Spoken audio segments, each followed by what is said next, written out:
Fala, gente amiga, tudo bom? Eu sou Carlos Lose e esta é a Batata Espacial, o seu site de cultura nerd e de cultura em geral na internet. E hoje vamos falar de cinema, tá? Vamos falar de um filme que passou na sessão de meia-noite, tá? Do Estação Botafogo. Algumas vezes esses filmes são reprisados aos sábados e domingos, às 11 da manhã da semana seguinte. Algumas vezes isso acontece, outra não. Depende do público, tá? Que foi ver esse filme, né? E no caso desse filme que eu vou falar hoje para vocês, ele encheu as sessões de meia-noite, né? Então ele está sendo reprisado nesse sábado e nesse domingo, tá? Dia 6 e 7 de janeiro de 2024, lá na estação NET Botafogo, tá certo? E que filme é esse, gente? É o famoso Dark Side of Rainbow. Peraí, você já ouviu falar de Dark Side of the Moon, né? E Rainbow tá ligado ao quê? Adivinha, né? A história do Mágico de Oz da Judy Garland, né? Então é aquela coisa, né, gente? Tem o famoso filme, né, da Judy Garland, do Mágico de Oz, né? E tem o disco do Pink Floyd, The Dark Side of the Moon, né? E aí o que acontece? Algumas pessoas que de repente, sei lá, estavam lá na casa delas lá à toa, sem ter muito o que fazer, não sei. De repente devem ter pego o VHS e começaram a botar o Mágico de Oz, né, na televisão, abaixaram o som e colocaram também, né, o Dark Side of the Moon, né, do Pink Floyd. Né? Isso deve ter acontecido, não sei como essa história aconteceu. Mas o resultado foi o seguinte, o resultado foi que quando as pessoas começaram a ver o Mágico de Oz sonorizado pelo Dark Side of the Moon, as pessoas ficaram impressionadas porque muitas das coisas, das situações, do contexto do filme, entendeu? A música acompanhava, né? E isso acabou virando uma espécie de lenda, né? As pessoas começaram a ficar fissuradas naquilo, né? E decidiu-se fazer, né, uma edição do filme, né? Junto com o Dark Side of the Moon do Pink Floyd. É claro que o Dark Side of the Moon não cobre toda a duração do filme, mas ele cobre uma parte do filme e depois, quando o álbum acaba, né, pega-se outras partes do álbum e se repete, né, até o final do filme, né. E o grande detalhe é o seguinte, né, o público estava muito curioso para ver isso, né, porque isso tinha um status de lenda urbana, né, no caso, né, de que de repente, né, você vê o Mágico de Oz com o Dark Side of the Moon, parece que as coisas foram feitas uma para as outras, um para o outro, né, no caso, né. E, gente, é uma experiência sensorial sensacional, porque é isso mesmo que acontece.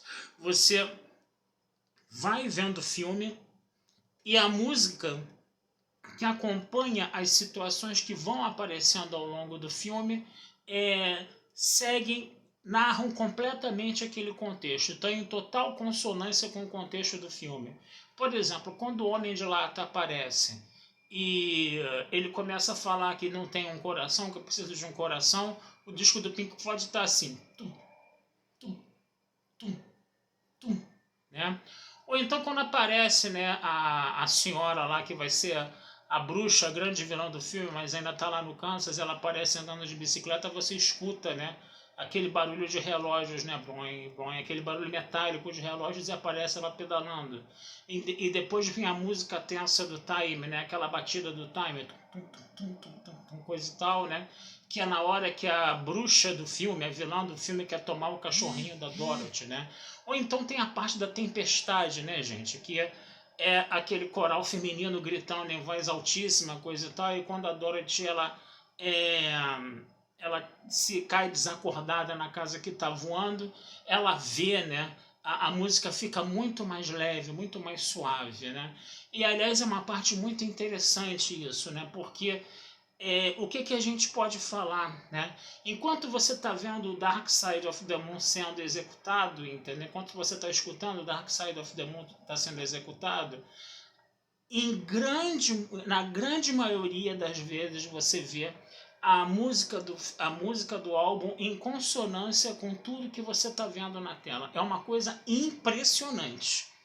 Entendeu? É uma coisa impressionante. Inclusive as letras das músicas do filme, que foi feito em 1939, também tem esse fundo musical do Pink Floyd, E é muito impressionante como a coisa é casada, né? Depois, quando você tem que repetir parte do álbum, obviamente a coisa foi feita de uma forma mais proposital. Mas enquanto o álbum está sendo executado em paralelo com o filme, a consonância é quase total. É muito impressionante você ver isso.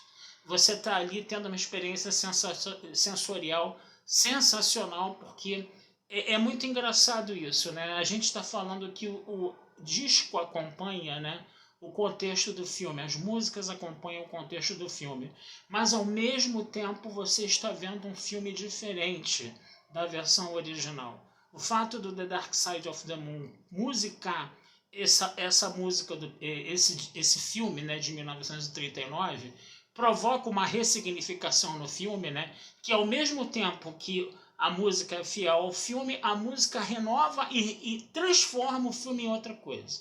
Isso é muito interessante. Existe uma disciplina, né, na área de comunicação chamada análise de discurso.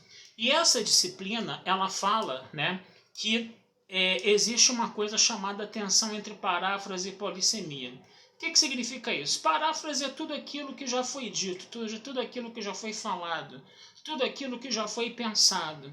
E polissemia é um raciocínio novo, né, que aparece, é um pensamento novo, uma reflexão, uma ideia nova, né, no caso. Né? É como se fosse o já dito e o não dito que ainda vai ser dito. Né? E o grande detalhe dessa tensão entre paráfrase e polissemia é a seguinte, né? Para você falar alguma coisa nova, para você criar um pensamento novo, você vai ter que repetir um pensamento anterior. Você não vai criar um pensamento totalmente destacado do que já foi dito, do que já foi pensado. O já dito, já pensado é o ponto de partida para você criar um pensamento, uma reflexão nova. Essa seria a tensão entre paráfrase e polissemia. Ninguém consegue tirar da cartola um novo pensamento sem fazer referências a pensamentos passados, né? Isso seria uma versão, de repente, mais sofisticada, entendeu? Da dialética, né? Onde uma tese entra em conflito com uma antítese, e desse conflito entre tese e antítese você tem uma síntese, que seria um pensamento novo, né? Mas na parte da dialética, esses dois já ditos, né? Essas duas paráfrases, né? A tese e a antítese, né?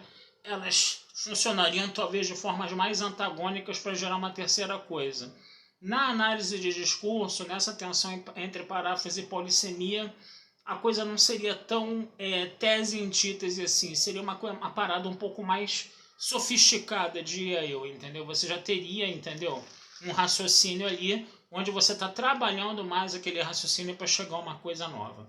E esse filme, né, do Mágico de Oz, com a musicalidade, do Pink Floyd, é justamente essa coisa, é uma polissemia que está vindo, né, de uma paráfrase que é o filme, a versão original do filme de 39, junto com a paráfrase que é o Pink Floyd. E você faz a polissemia, que é o filme acompanhado pela trilha sonora do Pink Floyd, que fica completamente completamente ressignificado, cheio de significados novos.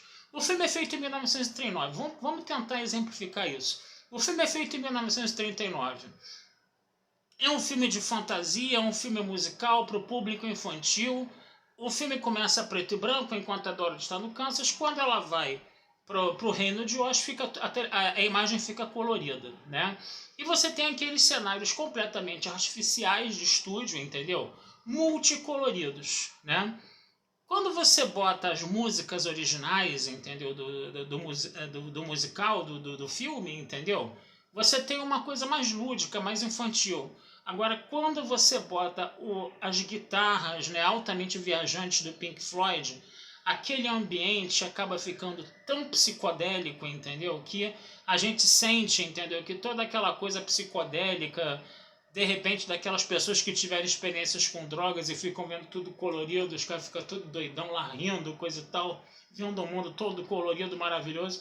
O filme se aproxima muito mais disso, né? E é icônico você ver a figura da Bruxa do Norte. A Bruxa do Norte é uma fada linda, de vestidos rosas fulgurantes, de longos cabelos ruivos, entendeu? E você vê a imagem dessa Bruxa do Norte, que é uma fada, sob a guitarra do Pink Floyd, assume um significado totalmente diferente. E é interessante você ver, né, que há uma...